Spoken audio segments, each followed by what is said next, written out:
أستغفر الله العظيم أستغفر الله العظيم أستغفر الله العظيم الذي لا إله إلا هو الحي القيوم وأتوب إليه إلى حضرة النبي المصطفى محمد رسول الله صلى الله عليه وسلم وعلى آله وصحبه أجمعين.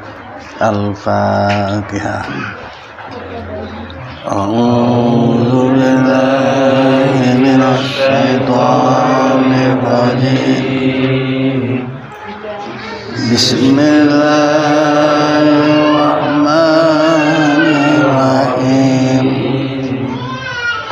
الحمد لله رب العالمين الرحمن الرحيم مالك يوم الدين إياك نعبد وإياك نستعين اهدنا الصراط المستقيم صراط الذين أنعمت عليهم غير المغضوب عليهم ولا الضالين. وإلى أرواح مشايخنا ولآبائنا ولأمهاتنا. الفاتحة. بسم الله الرحمن الرحيم.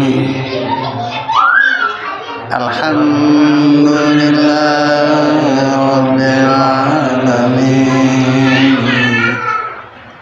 الرحمن الرحيم مالك يوم الدين إياك نعبد وإياك نستعين اهدنا الصراط المستقيم صراط الذين أنعمت عليهم غير المغضوب عليهم ولا الضالين.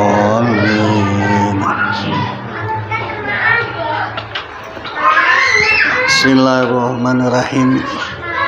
Alhamdulillah rabbil alamin wassalatu wassalamu ala asyrafil anbiya'i wal mursalin sayyidina Muhammadin wa ala alihi washabihi ajma'in. Qala ma'alif Allah ta'ala wa dawama wa nafa'ana bi ulumihi fid darain amin. Summa qal Allahumma hidayatan lis-sawabiha ya rabbal alamin. A'udzu billahi minasy syaithanir rajim. Bismillahirrahmanirrahim.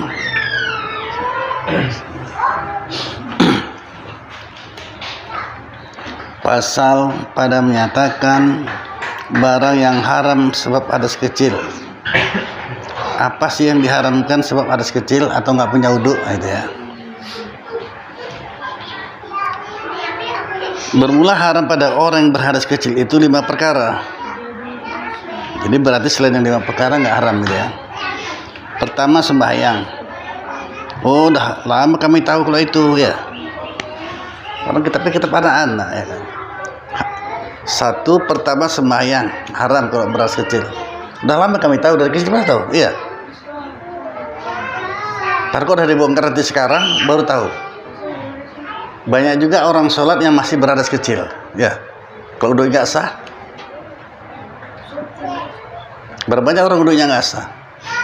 Nah, saya sudah sampaikan, wudu tempat-tempat bahaya itu di tapak kaki, selah-selah kaki, selah tangan, jari-jari tangan.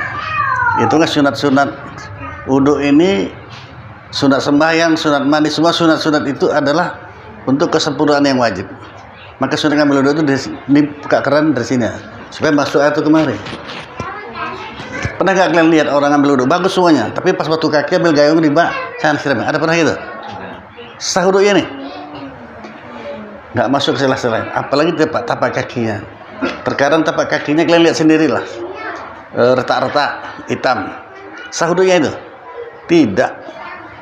Walau duri sekalipun mesti buka. Berarti masih harus kecil ya kan? Udah tua, udah 60 umurnya, terbayang. Apa hukum sembahyangnya itu? Nggak sah. Kajinya rendah kali kalau kita belajar apa, ngaji apa kalian? Oh, ngajinya yang diharamkan sebab wudhu. Oh, rendah kali ini ya. Kalau dari kaji baru tahu nanti. Telah perhatikan. Kalau misalnya anak baru balik, misalnya anak udah tua, udah 60 tahun, tapak kakinya retak-retak. Nggak sengaja kita orang dia di depan kita, dia sujud, iya. Kemana itu? Nah, bikin gak sah. Tapak kaki yang retak ini, kalau kita di rumah nggak pakai slop, minyak rimah-rimah nasi, jadi lengket abu kan jadi hitam-hitam deh. Hitam itulah menandakan nggak sah wudhu, nggak sampai air. Bahkan ujung-ujung kuku ya, ujung kuku kalau masih ada hitam tidak sah. Artinya nggak sampai air rusak ya? Nggak sampai. Maka walau duri sekalipun mesti cabut. Lupa orang nyari usuk sholat macam mana? Uduk itu pun ibadah. Dari uduk itulah kita usahakan sungguh-sungguh. Kalau uduknya nggak beres, nggak sah sholat ya. Uduk juga nggak akan sah kalau nggak tahu hukum air, kan gitu jadinya. Inilah ilmu fikih. Ilmu fikih dasarnya dari hukum air. Mesti tahu kita mana air yang suci lagi menyucikan. Kalau ini nggak tahu, udah. Nah, udah terus. Pertanyaannya kalau sekiranya kita lupa ataupun kita terburu-buru, itu tidak dilakukan, apakah kita nggak dapat pahala sunnah? Nggak dapat. Nah, sebenarnya itu pertanyaan, kalau saya tanya pun udah tahu jawabannya kan. Kumur-kumur itu sunat. Kemudian kita nggak kumur kan itu kan. Apa dapat pahala sunatnya? Jawablah. Dapat apa nggak? Ya udah, apa pertanyaannya? Ada pertanyaan yang butuh jawaban memang kan. Tapi kalau itu kan saya tanya lagi.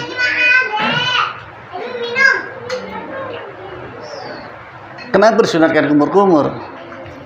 Dikhawatirkan nanti kalau kita nggak kumur-kumur sholat, entah tadi makan pecal, entah apalah kita makan, kita nggak kumur-kumur, waktu sholat baca Al-Fatihah keluar dari sela-sela lagi gitu, terasa pedas lah dulu dah, makan pecalan dengan jam sepakat.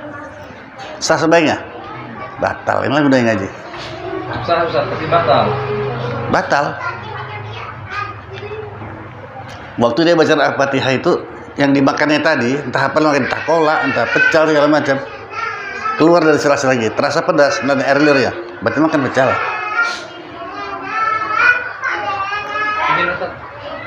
Ini kalau umpamanya kaki itu diperban kita, buka diperban, itu kan anak pun ada. Tadinya sakit lah kok, itu kau tanya. Iya, kayak mana pula? Apa yang kemarin kita cerita lain itu, ini cerita yang diharapkan orang beras kecil. Udah. Coba ikuti jalur dulu. Kita ke belakang nih, nggak usah kesana kemana ke tujuan mereka. Sibuk mana nih bicara. Sebab yang diharamkan harus kecil. Jadi sembahyang katakan. Tadi kan sembahyang baru kan haram.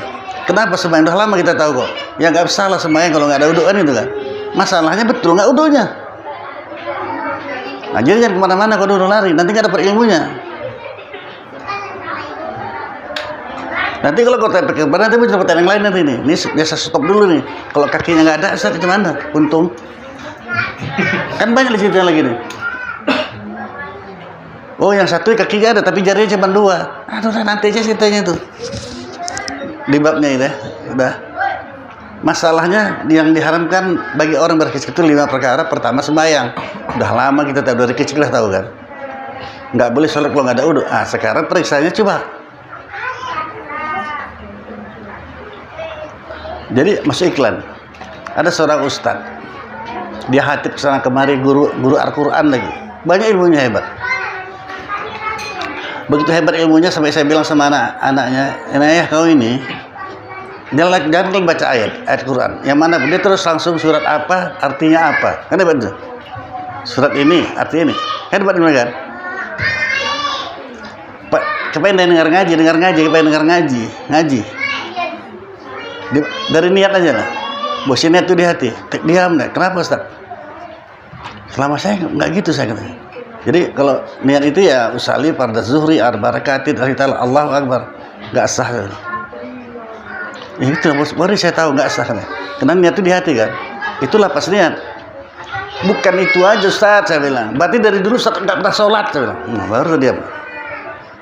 Dari dulu nggak pernah sholat kan? Di mana tempat niat? Nah kan baru ngaji nih kan. Nah kalau nengok kajinya, kaji apa kalian dulu ngajinya pas yang diharamkan orang beras kecil. Oh rendahkan, udah ngaji berarti tinggi kali gajinya sana. Kan itu jadinya. Padahal kalau kaki kita ada yang retak-retak, jangan sampai ada kedapatan ya. Di antara kalian ada kaki yang retak, saya pukul pakai rotan nanti ini. Nggak bisa main lagi udah ini ya. Mau peti mudah kali padahal. Habis mandi segala macam, gosok aja kalau itu kaki itu gini. Hilang deh itu. Itu apanya? Bukan apa kali ngilangannya nih. Karena udah lembut dari siap mandi. Nah, gosok-gosok ke lantai itu. Hilang deh itu. Itulah kesungguhan kita. Supaya apa? Supaya sesuai dengan apa yang kita hajatkan. Kita ngaji ini kan hajatnya apa? Masih ingat dari? Udah lama kali saya jawab aja ya, tapi sekalian jangan nggak lupa kau lagi. Kita ngaji ini supaya digolongkan Allah Ta'ala kita orang yang peduli dengan agama. Itu tujuannya. Kenapa Bapak bilang gitu? Karena orang nggak open dengan rukun udu, nggak rukun sholat, berarti dia orang nggak peduli dengan agama. Pokoknya sholat. Kan gitu kan? Itu kan nggak peduli dengan agama, perkara sah nggak salah, tak situ, gitu aja. Macam mana hebatnya penyakit dari dulu pun tahu segala macam. Sholat nggak pernah dilarang kok. Tetap ikut Nabi, kata Nabi kan. Luruskan saf, luruskan dan rapatkan saf. Itu kata Nabi kan. Itu kan bisa tawar-tawar itu. Haram sholat kalau beras kecil. Kenapa disebut dalam kitab ini? Karena banyak orang yang sholat masih beradas kecil. Karena doa nggak sah. Tentang inilah ya. Ujung kuku kalau ada hitam-hitam, hati-hati ya so ya. Saya dulu pun kerja bengkel juga kok, bengkel motor, tapi saya sediakan bensin 2 liter itu. Karena kalau pakai apa lama ngilangnya, bensin cepat hilangnya. Sedia itu memang. Kalau hitam-hitam nggak sah. Kadang-kadang waktu udah sempit baru mau sholat kalau orang kerja bengkel. Servis kereta udah harus bentar lagi tanggung, nah waktu udah sesak, ini kotor. Nah, nggak sah nanti. Udah sampai ini ya, saya sholat. Udah, itu baru satu. Kalau ada yang nggak paham tanya, jangan diam aja. Sungguh-sungguh lah ngambil wudhu. Kalau kita sungguh-sungguh ngambil wudhu untuk kita sendiri. Kalau kita asal jadi aja, maknanya nggak usah heran kalau Allah menjadikan kehidupan kita asal jadi. Jangan marah lah. Kata itu tanya awal, di mana salahku nih ya? Kalau di Masjid Labuan sana, masjid apa namanya itu? Usmani. Kan banyak besar kali itu. Ambil orang tua celup-celup aja lagi, nggak ada mustamal itu. Tapi waktu si kakinya beli gagal siram gini aja. Yakin bersih itu, sampai air. Apalagi kaki yang retak.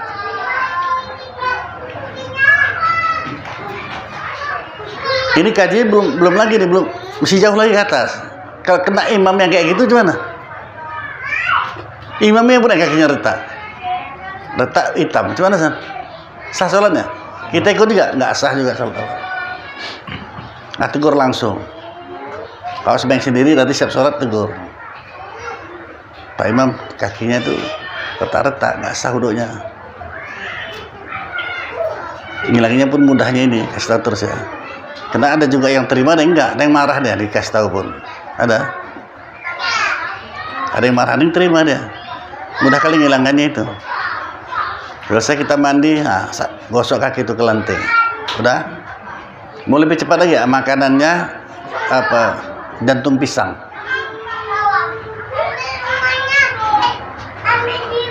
Jantung pisang di sayur manis atau di lodeh kalau orang Melayu bilang, ya kan? Pakai sambal belacan, enak tak? Itu lah makan.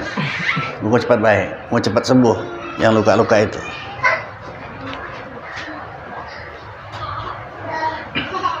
Digolongkanlah kita orang pendidikan agama. Kalau kayak gini model kita namanya, apapun masalah kita Allah pasti tolong. Intan surlah yan surkum, barang siapa nama agama Allah pasti tolong dia. Enak lah jadi. Saya menyampaikan apa yang dalam kitabnya. Betulkan aja ibadah kepadaku, Allah. Selesaikan ibadah kepadaku, selesaikan masalah kau, apapun masalahnya. Sampai kayak gitu. Payah agamanya? Nggak payah. Kita yang cari payah. Selesaikan ibadah kepadaku. Maksud selesai itu sungguh-sungguh lah semuanya. Selesai. Ini kalau kita lakukan wudhu seperti tadi, sungguh-sungguh, nanti sholat lah, bawalah sholat. Enak sholatnya kok. Kita rasakan tuh enaknya. Apa iya? Contoh buktikan lagi. Subuh, ini saya sampaikan aja ya. Siapa yang mau ngamalkan, alhamdulillah, syukur. Nggak mau ngamalkan, tahankan lah ya. Subuh tuh biasakan mandi. Mau subuh biasakan mandi. Nah, pakai pakaian yang bersih lahir dan batin. Sholat lah. Beda san.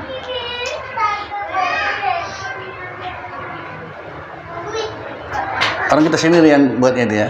Enak atau tidaknya sholat, enak atau tidaknya ibadah, tapi kita sendiri.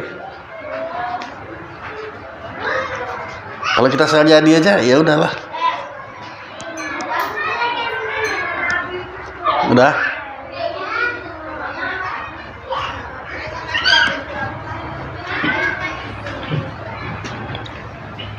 Pertama sembahyang haram dan barang makna sembahyang. Seperti contohnya sujud tilawah dan sujud syukur dan sembahyang jenazah, ya.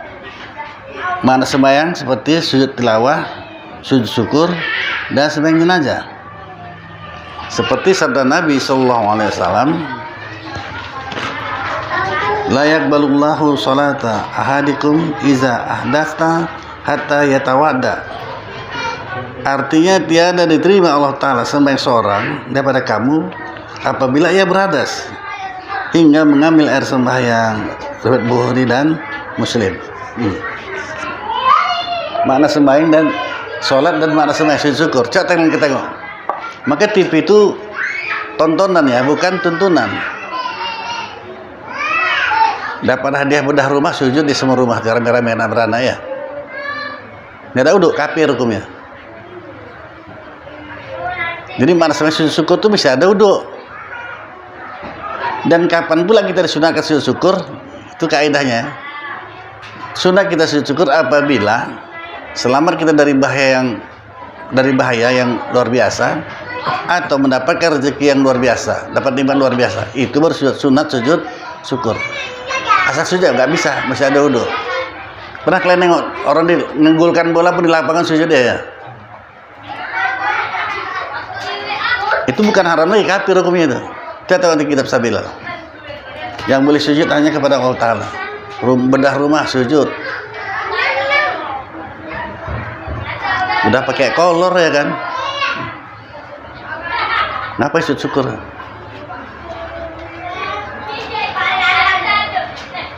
Jadi bukan asal jadi aja ibadah ini. Kalau mau lakukan ibadah, pakai ilmu. Bukan asal jadi aja, nggak ikut-ikutan. Itu makanya sekarang kenapa saya bilang ikut-ikutan? Banyak orang ibadah ikut-ikutan. Ustaznya selalu ngomongnya, bukti kalian nengok sendiri. Takbir aja macam-macam orangnya, takbir kan. Macam unyil pun ada ya. Unyil tahu kan? Takbir nggak pakai peraturan semua.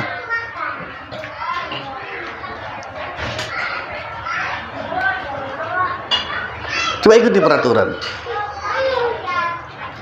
Allahu Akbar kata imam ruku, baru serentak semuanya. Allah, enak nengoknya pun.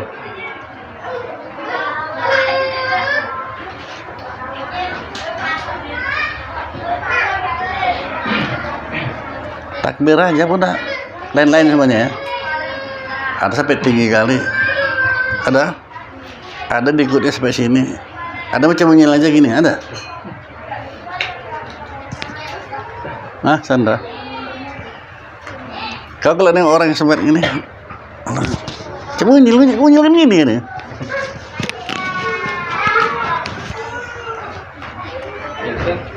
Yang baik dan yang benar, yang abdul itu seperti apa? Itu sunat, ngangkat tangan sunat, ngelipat tangan sunat. Jadi kalau nampatin Allah Akbar, dia ngelipatnya pun nggak tangannya, sah orang sunat. Sunat itu artinya dikerjakan berpahala, tinggalkan nggak berdosa kok. Daripada kayak gini ngapain sunatnya nggak dapat. Nah, kalau gini apa namanya San? Nah,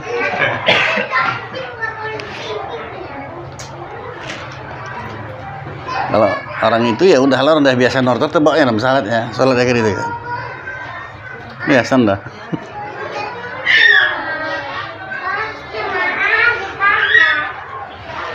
Yang sebenarnya kan ini suruh ngadep kiblat. Jarangnya pertengahan jangan gini, ya, pertengahan. Sampaikan ini ke cuping telinga. Allah, baru lipat tangan. Sunat semuanya hukumnya ini. Jadi kalau enggak ikut-ikutan namanya ya. Ini Ustaz, ini kan gimana juga sujud tilawah sama sujud syukur.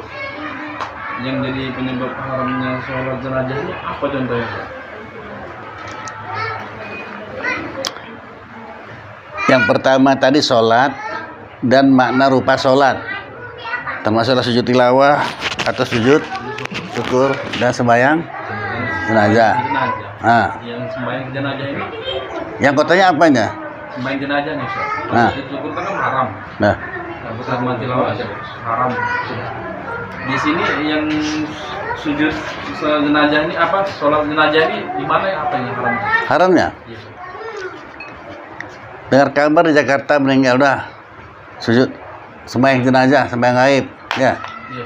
Pakai peraturan kok. Udah jelas sah nyata harus dimandikan, baru boleh kita sembahyang mayit. Boleh enggak? Satu, bab mayit lah nanti jadinya. Apabila mayit itu belum suci, belum bersih, suci dan najis, enggak sah dimayangkan, haram dimayangkan. Makanya ada di antara kalian yang bilang mayit, enggak ada. Makanya bila mayit itu besar tanggung jawabnya itu. Dia menentukan sah atau tidaknya sholat semayit. Maka kalau ada keluarga kita yang meninggal, tanya Bilalnya itu nggak disuruh anggota keluarga yang mampu untuk bukti itu. Maka si mayit, si Bilal, waktu nyebu'i mayit, dia kan ke sarung tangan. Jadi sarung tangannya ini diginikannya, dia nyebu'i mayit disiram, tunjukkan sama yang mangku tuh, karena nggak ada warna lagi kan, jadi saksi ini, nggak ada warna lagi, baru di kapan. Jadi bisa jadinya, baru sah. Jadi gini, kondisi mayat itu tidak boleh bernajis kita sholat muslim. Jangan ada najis, nggak sah nanti semuanya. Udah. Itulah makanya Bilal itu mesti alim, mesti ada ilmu. Itu baru mayat biasa. Orang mayat melanggar, tabrak motor, dari hidung, dari telinga, berkeluaran dia darah. Gimana itu? Nah, kalau udah cuci bersih sumpal, ada lagi mayat, kalau udah mayat ujur namanya. Ini kadang-kadang orang keranjingan, sikit-sikit bawa ke masjid, meninggal bawa ke masjid. Gara-gara bawa ke masjid itu dia nggak sah. Ada mayat itu dia namanya mayat ujur. Kalau diangkat mayat ini, keluar apanya? Najisnya. Nah, gimana ini? Dibawa ke masjid. Nah, keluar darahnya, nggak sah sholatnya. Jadi semua ibadah kita bukan asal jadi aja ini. Si Bilal yang tahu. Kayaknya Pak, kalau misalnya mayat itu begitu berhadas, itu yang nggak dapat apanya mayat itu yang sholat nggak ada manfaatnya.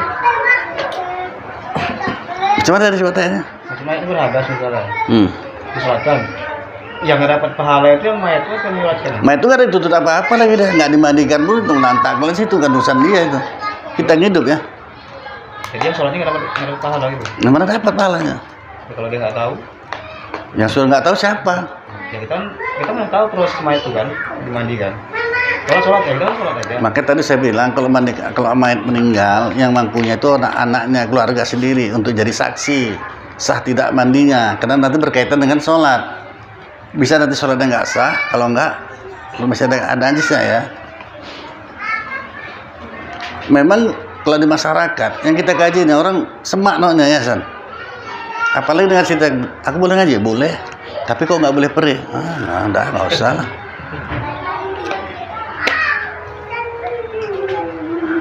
Masa ngaji jam 8 situ masuk isya ngaji? Nggak mau lah. Ada yang setengah 9 kok ya kan? Dasar alasan nggak mau aja itu San.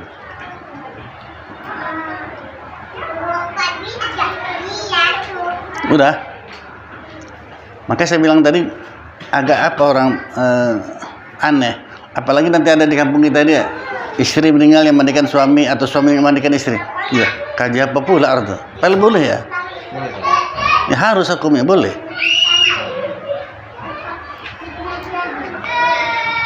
Apalagi istri awak. Tanyalah dia istri awak. Nah, sebelum dia masih hidup dia tanya. Kau nanti kalau misalnya kau mati duluan, kau dimandikan abang mandikan apa orang lain mandikan? Coba tanya. Mana mau dia?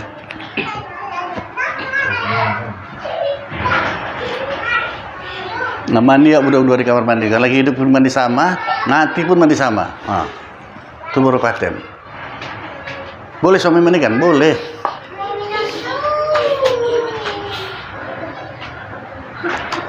Panjang babnya dia, bab main pula ya. Ini baru bab yang haram sebab berhadas kecil.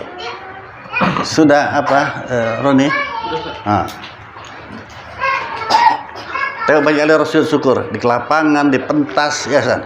Buka aurat juara 1. Dapat juara 1, penyanyi dangdut buka aurat ya, sujud syukur. Kafir hukumnya.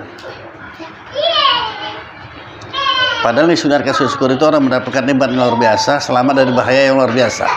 Itu sujud syukur. Kalau kita memandikan mayat biasa, anak kan laki sama laki kan boleh. Itu apa? Nggak boleh, haram hukumnya dah. Lama kali kau tanya kau. Nggak boleh, udah saya bilang belum, cuma kau tanya kan. Saya nggak sabar orang yang nunggu lama kali pertanyaan. Ini mana saya? Saya sudah tahu, boleh nggak anak tahu? Walaupun mak kita nggak boleh kita mandikan, haram hukumnya. Nah, coba sekarang orang kata, wah anaknya mau mandikan, hukum siapa tuh pakai? Nggak boleh. Nggak cuma nyiram-nyiram itu.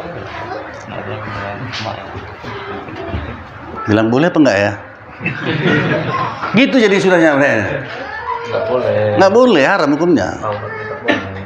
Itu makanya kenapa diharuskan dalam kitab Sabil itu suami mandikan istri atau istri mandikan suami, macam manapun. Coba kita sendiri. Sekarang kita takdirkan pasti kita mayat jadinya kan gara-gara korban kan. Kita belum mati kita mandi, kita kok enak kalau sama mandisan. Kita kok orang ini kita mandi. Nggak enak kan? Apalagi orang lain, anak sendiri pun. Itu mah kalau mandikan tutup, jangan ada yang ngintip-ngintip, jangan haram hukumnya itu.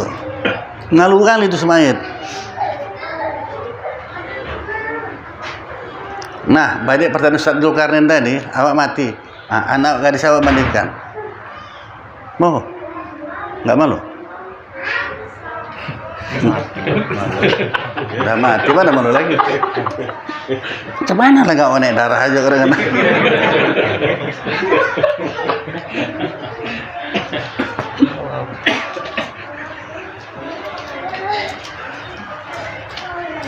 Cuman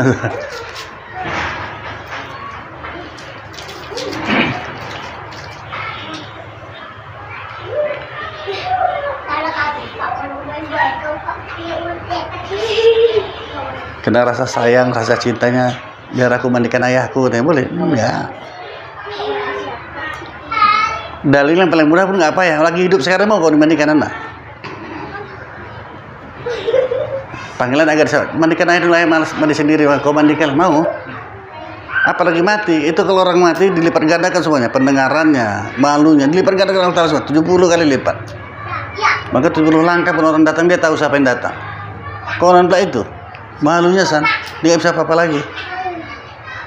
Muncul anaknya mandikan, ya selama ini menampur tahu anaknya kan. Lagi hidup sekarang ini pun, lagi dari kamar mandi masuk kamar, buka baju, masuk anak garis, ya udah roh anak sendiri kok, gitu. Malu ya, udah. Nih Roni, anda suka tahu sama main aja lah ya. Yang ini dulu ya. Haram sebenarnya itu sembahyang dan makna rupa sembahyang termasuk sujud tilawah, sujud syukur atau sembahyang main pakai peraturan semua. Bukan asal jadi aja. Ada pemilih meninggal di Jakarta, jangan sembahyang main, drive dulu, telepon. Udah selesai dimandikan belum? Harus sekarang udah enak ya kan? Telepon, video call bisa kan? Oh udah dimandikan, nah, udah boleh kita sembahyangkan. Syarat sembahyang mayat dia mesti sudah bersih. Jadi gini, Ustaz, kalau lagi ada orang mati tenggelam, itu mana itu? Apanya macam mana? Ada kejadian Ya. kayak di Danau Toba kemarin, Iya. mati tenggelam, saudara kami lagi. Itu macam mana Ustaz? Itu wajib sholatkan atau tidak Ustaz? Sholat gaib itu tidak Ustaz? Berarti kok nggak paham yang tadi ya? Mayatnya pun nggak dijumpai. Iya. Syarat sembahyang mayat itu suci dari najis. Mayat pun nggak jumpai, ngapain kok sembahyang? Izin Ustaz, ada sebagian orang udah sholat karena apa gaib aja. Apa ini gaib kan? Izin Ustaz, kita boleh tidak ikut Ustaz. Atau kita kadang ada orang menghargai ikut aja dia. Jangan ikut-ikutan Roni. Ibadahnya jadi ikut-ikutan. Bagus kau tanya, jadi kalau orang yang mati tenggelam nggak jumpai mayat macam mana fardu kifayah? Itu kau tanya bagusan. Cuman hal dia. Kalau orang mati tenggelam nggak jumpa terus mayatnya, siapa yang ngejaga fardu kifayah? Malaikat. Mana kau mau dibandingkan di kejadian manusia atau malaikat? Malaikat. Nah, udahlah. Malaikat yang fardu kifayah. Dah mati tenggelam aja kau minta ada sekarang.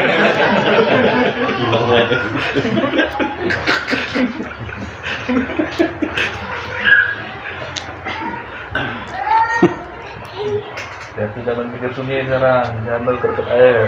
Sudah diminta loh.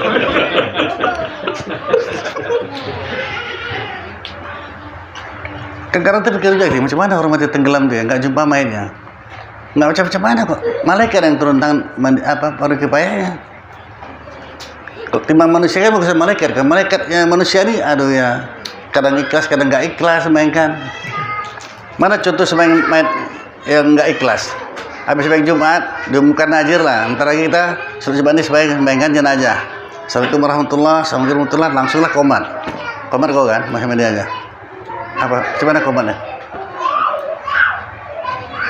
Nah, kau pikir ngaji-ngaji gini aja tanya. Assalamualaikum warahmatullahi, assalamualaikum warahmatullahi imam. Nah, komat lah kata imam dah sama kau. Masih main mayat ini. Ya, semuanya kalian dua-dua nih.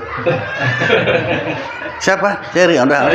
Iya Ustaz, saya pernah seperti itu Ustaz di Tumbung. Komat, Ustaz suruh komat katanya. Dengan tipenya komat kamu ini Ustaz bilangnya apa itu? Allah Akbar. Banjir itu komatnya katanya. Salah apa tuh Ustaz? San, saya lagi nanya orang nih dua-dua. Oh, ini kan bila. Ya iyalah. Pak Najiri kan ngomong darah komat-komat ya. Gak pernah kejadian. Lupa ya. Ini kenapa tuh?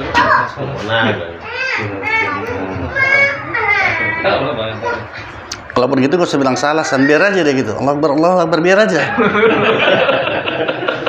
Bukan saya yang salah Ustaz itu salah tuh Ustaz tuh. Jadi apa aja sendiri. Kalau saya biarkan, udah selesai deh apa? Komat macam mana komat sholat biasa, saya sambung. As-salatu jami'ah. As-salatu jami'ah, as-salatu maitil hadir rahimakumullah. Dan kalian komat kok ya.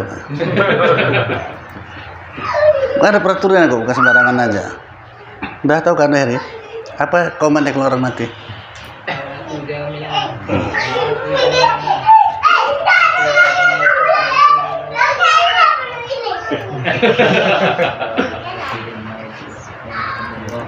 Bersih bu.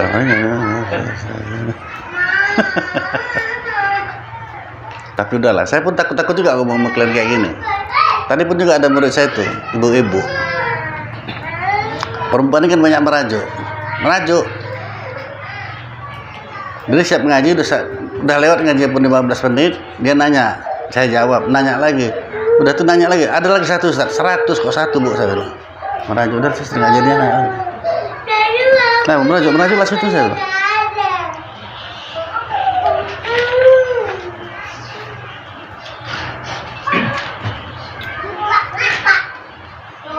Udah, Roni?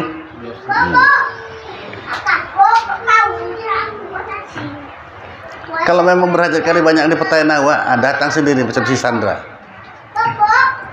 Dia banyak pertanyaan dengan sendiri aja. Karena nggak cocok ditanya ke dalam majelis ya. Sendiri aja dah. Kok belum pulang lah anaknya. Udah saya pulang rasanya baru ada yang mau saya tanya saja. Cuman nggak mau saya bilang sama kalian, nanti berebut kalian datang ke rumah.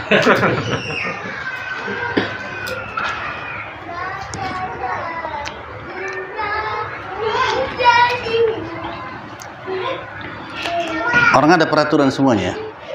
Tidur pun pakai peraturan. Dalam WC pun pakai peraturan. Ada. Seperti sabda Nabi SAW. Jadi Nabi sudah bilang, la yaqbalullahu salata ahadikum iza hadasa hatta yatawada. Artinya tiada diterima Allah Ta'ala sembahyang seorang daripada kamu apabila ia berhadas hingga mengambil air sembahyang. Riwayat Bukhari dan Muslim.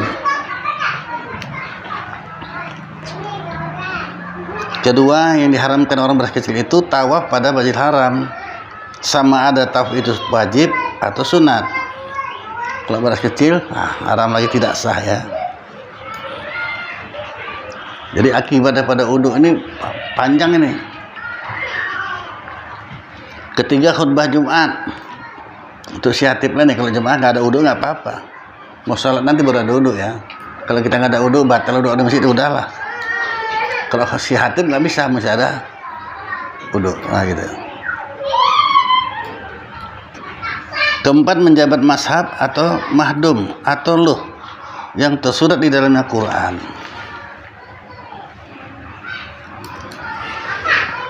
Yang diharamkan, keempat yang diharamkan orang beras kecil itu menjabat mazhab, memegang Al-Quran sama atau mahdum, sampulnya pun, atau luh yang tersurat.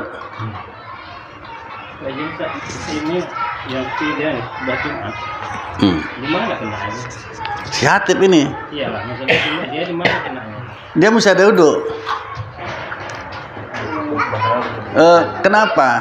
Gitu pertanyaannya. Iya. Kenapa kok diharamkan dia? Karena Jumat itu salat zuhur kan 4 rakaat. Jumat dua rakaat, 2 kan. Khutbah itu termasuk pertama. Mungkin dia mesti ada uduk. Kalau nggak sah. Kalau kita ya nggak apa-apa. Jemaahnya. Maka si imam mesti ada uduk. Balik masalah tadi, kalau uduk nggak sah, kacau semuanya ini. Tanggung jawablah itu.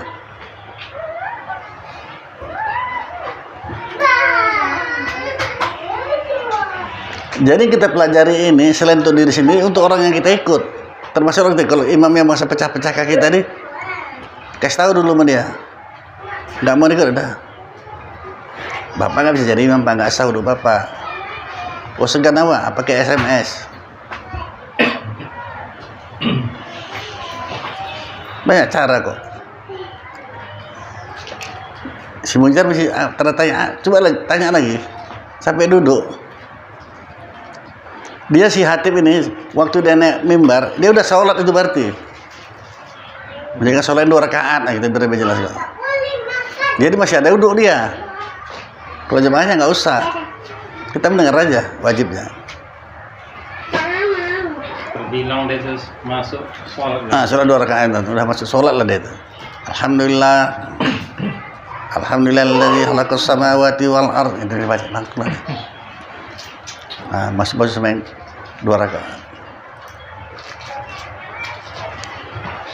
Seperti sholat yang kita lakukan ini. Semalam malam Sabtu dah masuk kita bab sujud ya. Kenapa sujud 2 kali? Kenapa sujud 2 kali San? Masih ingat? Malam Sabtu yang lalu kaji kita itu. Apa hikmah sujud 2 kali? Sujud yang pertama itu doa kita dikabul Allah Ta'ala. Maka sujud lagi lah kita, sujud syukur namanya itu. Mensyukuri kita kasih dikabulkan doa kita. Gitu. Udah Munjar? Jangan kau pasal bilang udah kalau belum. Udah? Kau jadi Hatib juga rupanya? Belum. Enggak. Ya mana tahu di masjid Hatibnya nggak datang. orang jemaah nih hatim nggak datang, masuk lagi dia, masuk lah. Bukan pakai lihat rukun nomor 5.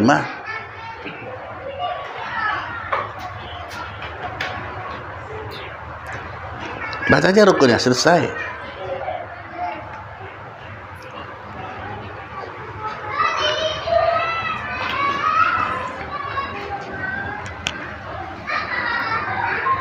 Keempat yang diharamkan menjabat mazhab atau mahdum atau luh yang tersurat dalam Quran. Ini alhamdulillah sekarang udah banyak ustaz menyampaikan jangan buat bismillahirrahmanirrahim dalam undangan Al-Quran itu ya. Terkadang lebih maju lagi, udah surat kayak bismillahirrahmanirrahim undangan itu, undangan pesta perkawinan, tambah lagi surat Ar-Rum ya. Kalau nggak ada udunya pegang haram hukumnya. Satu dah tuh kemana tuh undangan tadi bikin? Disimpan 5.000 buang. Double haramnya. Sehingga kalau kita nampak surat undangan yang ada wajib kita ambil itu, selamatkan tuh kepada pijak-pijak orang. Nah, sekarang dah kurang, kalau dulu banyak itu pakai bismillahirrahmanirrahim. Menyentuh ayat Quran ini kan haram kalau ada wudu. Kalau di HP itu masih juga. Kan HP kan ada Quran, kalau kita gini-gini kan. Kita ada wudu nih. Haram juga. Sini Mas Roni. Ada pertanyaan itu nggak usah ditanya, udah tahu jawabannya ya. Kau? Memang ragu ya? Hah? Saya tidak pernah tanya orang. Kan kita tahu tanyakan juga. Dalam foldernya gitu kan. Kan kita abang tanya tuh orang ragu. Lupa kau pun.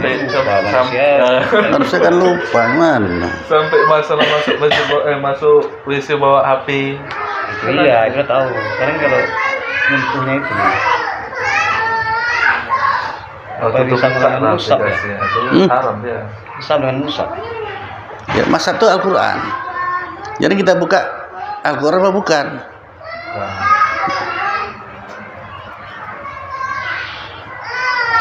Nanti jadi enteng kali semuanya ini. Boleh nengok video porno di HP. Nah, tapi bukan orang nengok HP ya. Mirip juga. Hah? Karena mirip. Mirip berarti bukan. Si Am ini mirip kali Syasan. Syasan dia nih. Bukan.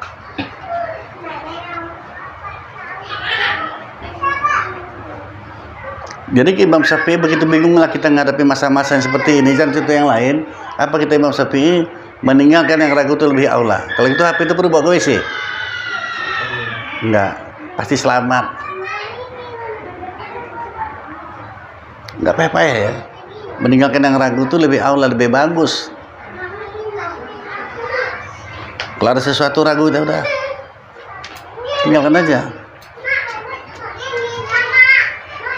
Ini kena rakus ya, dikasih hadiah teror kue bakul. Waktu ngasihnya dibilang pula siapa yang ngasih. Ini Eri nggak usah takut kok, yang masak orang Jawa ini. Orang Cina yang masak. Nah, kue bakul tuh bersih nih. Bahkan syaratnya pun nggak boleh perempuan naik masak nih, nggak jadi dia katanya. Nah.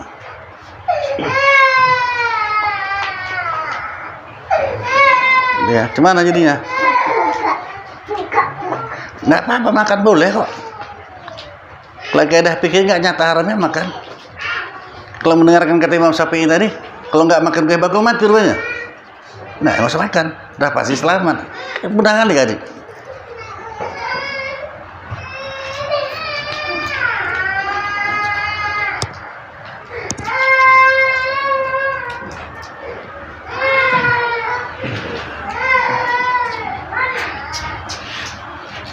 Hah, ada ya. Kelima, menanggung dia. Menanggung pun nggak boleh, haram hukumnya ya. Melainkan ada mazhab itu bercampur dengan tafsir, dengan Quran, atau ada mata benda yang lain, serta meniatkan membawa mata benda itu sertanya, maka haruslah menanggung mazhab. Saya beli Al-Quran di Sambu, toko sumber ilmu di Quran, Botol plastik. Saya bawa. Saya nggak ada uduk, haram hukumnya ini. Kenapa haram? Karena menanggung, nggak saya sentuh, tapi botol plastik.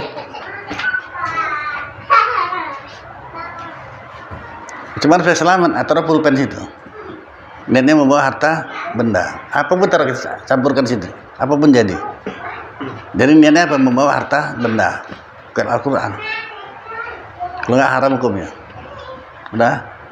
Datang orang-orang tua kita dulu, aduh, tolong aku duduk baca, angkatlah. Ambilkan bantal pakai bantal, sama aja menanggung.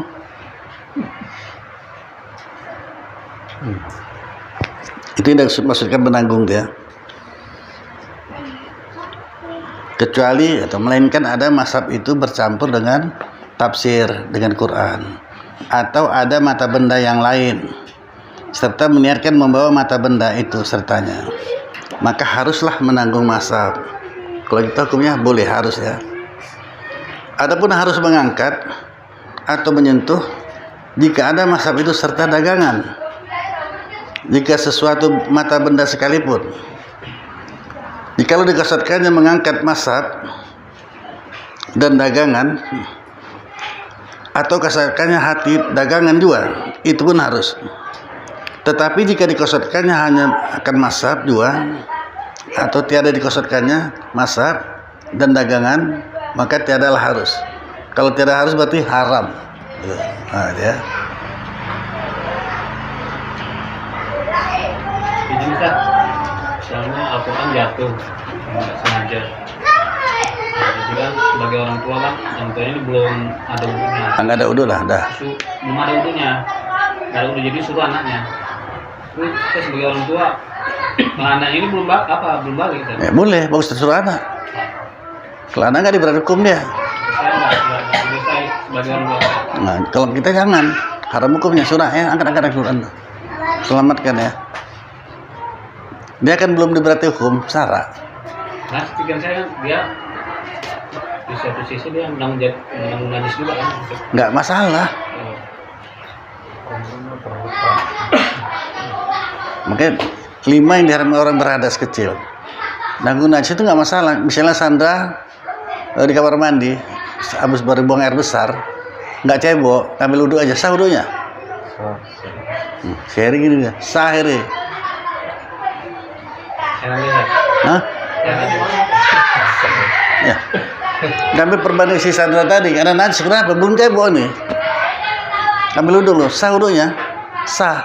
Itu hukumnya gitu, sah. Saudara kita cebok dulu baru ambil wudhu. Aneh kali kajinya kan. Sembahyang boleh? Enggak boleh.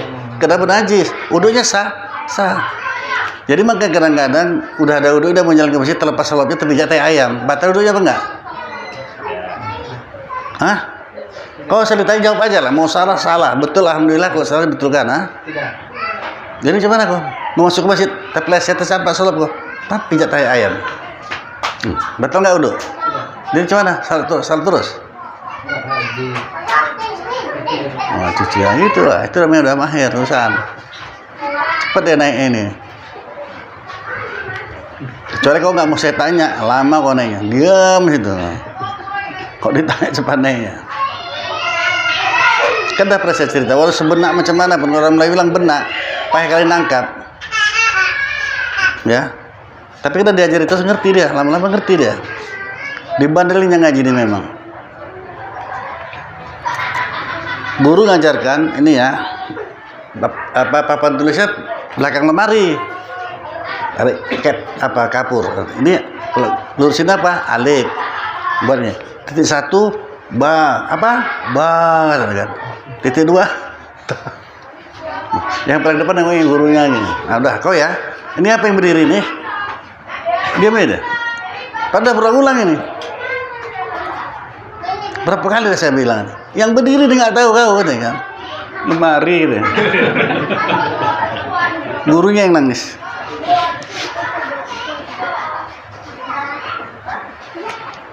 Saking takutnya sama guru, yang berdiri nggak tahu kau. Sudah, Sanda. Itu pun kalau kau cerita orang heran tuh, masa udah terpijat ayam kau nggak ngambil duduk lagi. Nah. Nggak ada urusan dengan tayammum ya. Cuci najis. Wudhunya sah. Sah. Bukan kita satu itu dalam kitab nih. Sunat kita istinja dulu, cebok dulu, baru ngambil wudhu. Arti sunat dikerjakan berpahala, tinggalkan nggak berdosa kan? Kalau dia nggak cebok ambil wudhu dulu sah. Sah.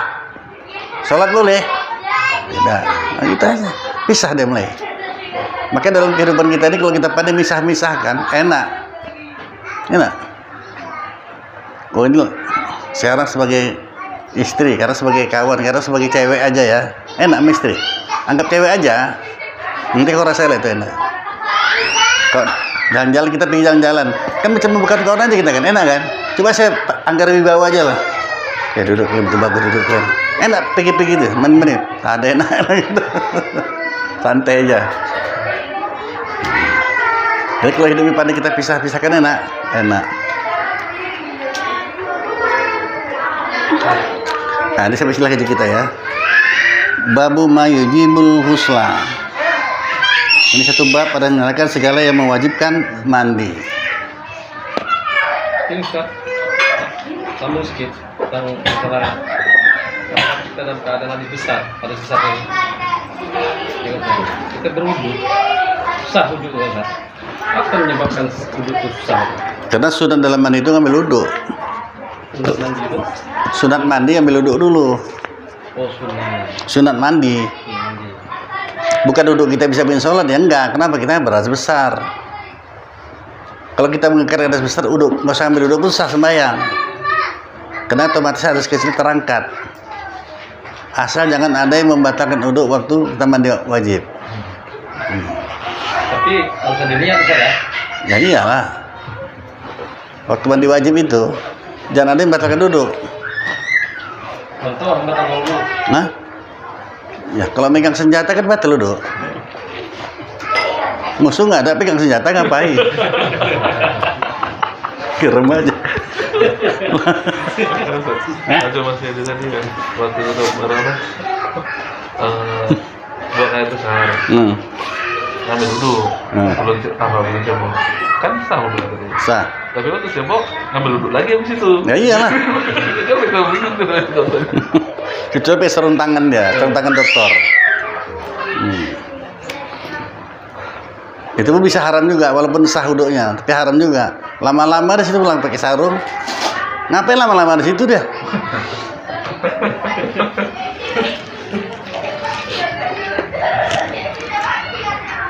Rusuh kali ngajinya sana.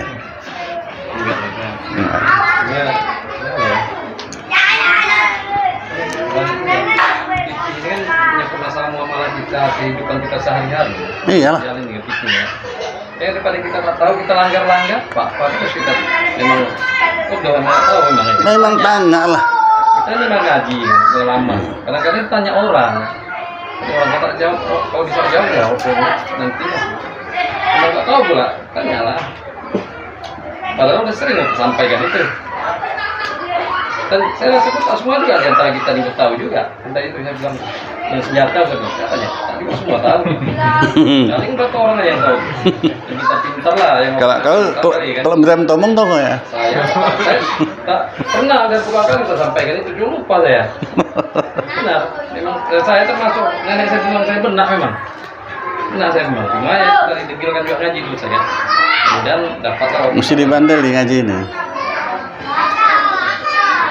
Apa ceritanya?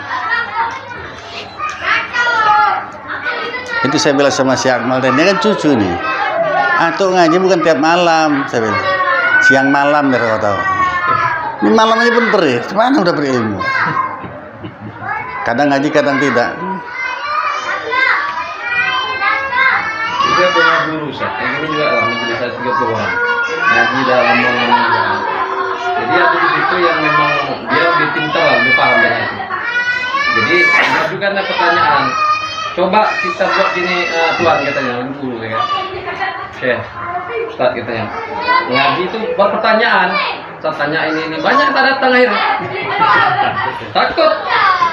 Saya datang kan saya nggak bisa jawab, nggak bisa tak tahu saya takut ditanya. Kau tanya ya, dia katanya.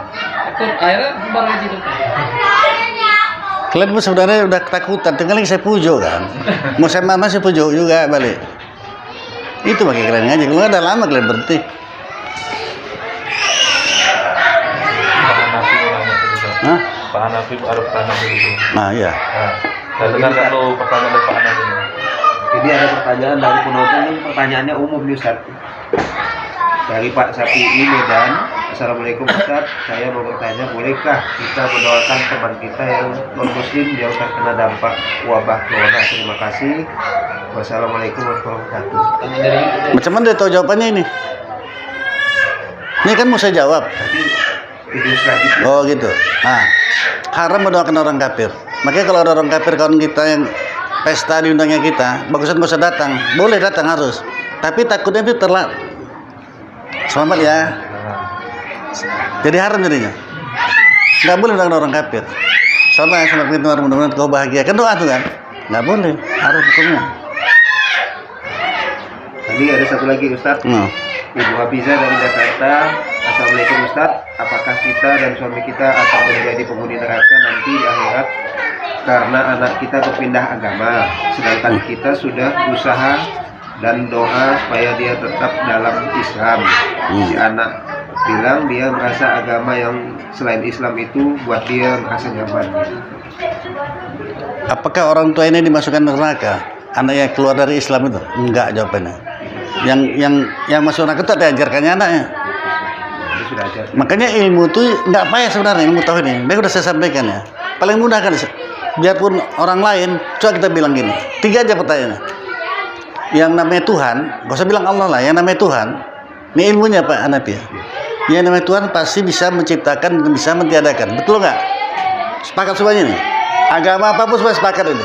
Yang namanya Tuhan pasti dia bisa menciptakan, bisa mentiadakan. Betul nggak nih Pak? Ya kan? Agama apa aja pun. Oh iyalah. Biar Kristen, biar Hindu, yang namanya Tuhan pasti bisa menciptakan. Kalau nggak bisa menciptakan bukan Tuhan namanya kan itu kan. Nah, udah. Pertanyaan kedua. Ini mudah kali padahal. Tapi mudah pun kadang-kadang ini nggak lengkap juga. Mana duluan yang menciptakan dengan yang diciptakan? Mana duluan? Pasti menciptakan juga, pasti dua-duanya kan. Nah, pertanyaannya, boleh syahnu itu kita katakan Tuhan?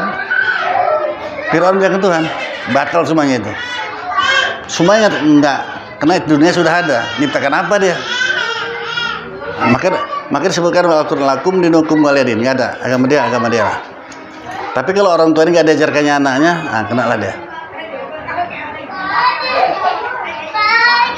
Tak diajarkan agama. Itulah orang tua yang sangat merugi itu tak diajarkannya anaknya agama. Ustaz, ada keluarganya juga Kristen, masuk Kristen.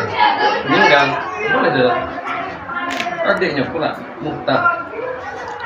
Ya, Pertanyaannya apa? boleh kita boleh dia datangi Takjiah boleh? Takjiah. Boleh, hukumnya harus. Sama dengan pesta tadi pun harus. Tapi awas, tempat terjatuh aja itu. Sabarlah kau ya dengan musibah ini ya.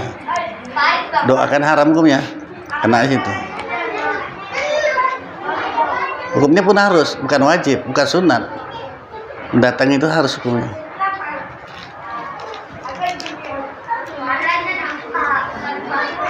Tempat-tempat bahaya aja itu. Kau pernah nengok?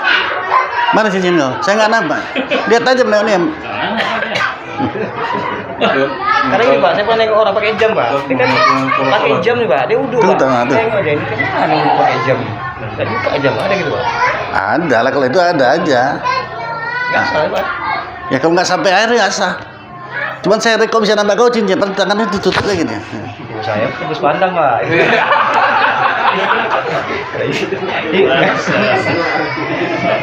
Dia kecil Pak, pandang. Pak, ketahuan kali dia. Nah, Pak. Bertanya Pak, Nah. masalah sholat. Saya selama ini kadang-kadang mengerjakan sholat qadha. Saya ambil kadang-kadang setiap qadha sembahyang subuh, saya ambil kadang-kadang ba'diyah atau qobliyah dulu atau ba'diyah dulu. Bisa gitu. Belum jelas pertanyaannya Pak. Baik, apa kadang-kadang saya ambil sholat zuhur. Nah, Tapi qobliyahnya saya ambil kodok subuh. Itu bisa. cuma nggak jelas pertanyaannya. Hah? Mengkodo sholat kan? Jadi kok ba'diyah, kok ada ba'diyah, qabliyah. Tapi qobliyah itu saya ambil sholat subuh. Kodok sholat subuh. Peletakannya Ustaz. Peletakan bukan waktunya gitu. Peletakan kodonya. Kodenya. Kalau kodo nih Pak, jam berapa aja pun sah. Mengkodo subuh di waktu isya malam gini pun boleh. Kalau namanya kodo. Kodo itu ditukar waktunya artinya. Jadi malam ini kita sembahyang apa? Sembahyang subuh kodo, silahkan. Orang sembahyang taraweh, kita mau double pahalanya. Kita sembahyang subuh kodo, berjemaah juga sah. Imam usali pardaz, usali sunatan taraweh rakaat ini adaan imaman ta'ala kata imam.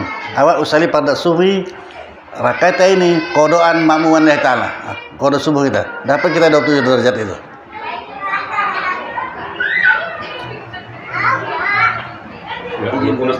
Hah? Kodenya cuma Ustaz. Kalau kita ambil lah, saya kan kadang-kadang di masjid. Saya ambil kodo, qobliyah. Qobliyah itu waktu qobliyah saya. Bukan gitu itu pertanyaan Pak. Kodo qabliyah itu saya gantikan dengan kodo bilang. Ya. Nah gitu jadi jelas. Itu ya. Qabliyah ba'diyah itu saya ganti dengan kodo. Ya. Itu pertanyaan. Jadi jawabnya penena. Jadi saya nggak pakai apa, tapi saya ambil gini Ustaz. Akhir waktu sami'allahu liman hamidah. Itu ruku namanya Pak. Sampai namanya bangkit dari ruku. Iya. Tapi saya ambil Wassalamualaikum warahmatullahi wabarakatuh. Itu aja cukup Ustaz. Nggak pakai belum ini lagi apa?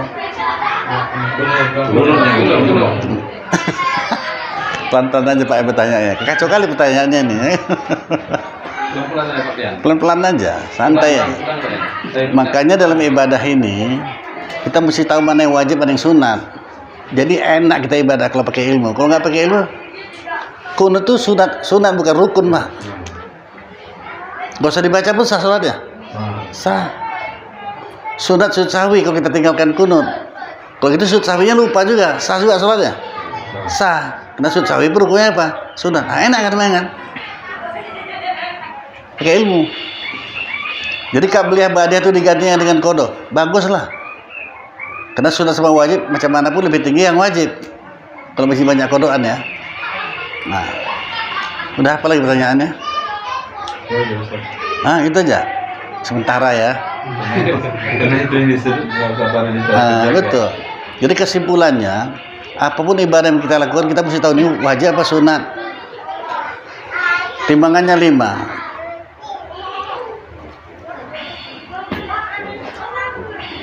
Wajib, hukum syara kan 5. Wajib, sunat, haram, makruh, harus. Yang mana ini? Nah gitu ya. Sudah? Kalau subuh nggak ada qabliyah.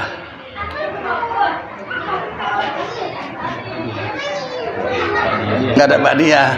Iya. Tapi kalau mau sembahyang kodo silakan aja. Nah kodo silakan aja. Nggak ada waktu ya, kalau suka hati aja. Makanya orang kalau banyak kodoannya waktu sembahyang tarawih dia nggak tarawih, kodoan aja dah. Imam usali sunatan tarawih rakaat ini adan imaman lillahi ta'ala kata si imam. Makmum usali fardhu zuhri arba'a rakaatin kodoan makmuman lillahi ta'ala. Kodo zuhur dia. Biar agak bingung segini. Zuhur berapa rakaat Pak? Nah ini gimana itu? Untuk kodo kata. Kodo tarawih kan nggak cocok. Cocok. Jadi Imam Salmi itu malah 2 rakaat lagi. Berdiri lagi. Iyalah. Imam assalamualaikum warahmatullahi wabarakatuh. Nah, mangkil awak nama 2 rakaat lagi. Nanti sehujan apa Ustaz? Sehujannya nanti apa? Jemaah sholat apa ada itu?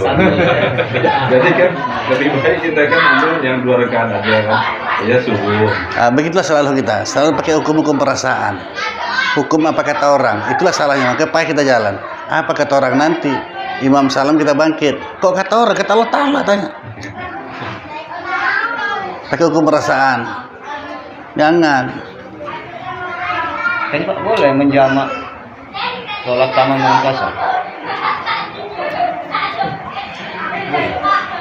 Jadi kau ikut bapak itu tanya pertanyaan itu dulu pertanyaannya, jadi nak jawabnya. Enggak. Dia menjamak sholat. Yang satu sholatnya tamam. Yang kedua misalnya juhurnya tamam. Asalnya di qasarnya.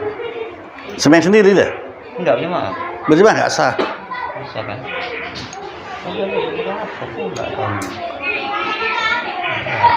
Ada lagi pertanyaan? Udah, itu aja. Udah. Ya sendiri boleh Pak. Sendiri boleh. Ya boleh suka hatinya lah, mau tamam dia mau kosar suka hati dia lah. Kalau dia musafir ya. Nanti Fahim juga nggak bilang musafir ya, oh boleh lah. Kacau lagi awak. Musafirnya haram pula tuh, makan sah. Ika. Nah itu.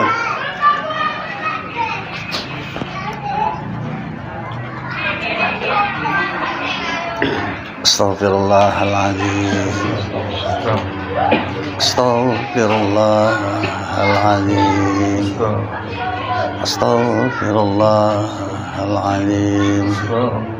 Alladzi la ilaha illa huwal hayyul qayyum wa atubu ilaihi. La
Sayyidina Muhammad Rasulullah sallallahu alaihi wasallam.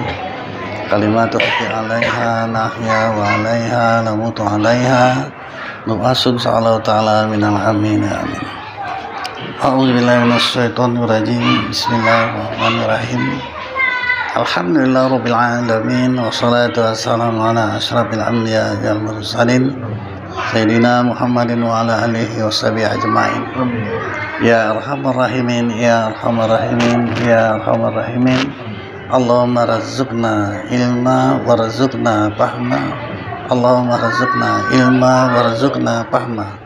Allahumma ighfir lana dzunubana wa liwalidayna arhamhuma kama rabbana shaghira.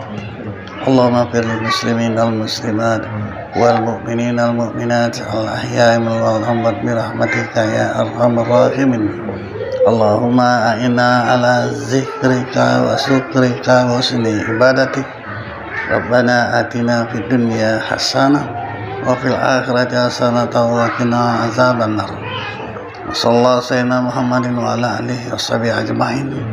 Subhana rabbika rabbil izzati amma yasifun wa salamun alal mursalin. Alhamdulillah rabbil alamin.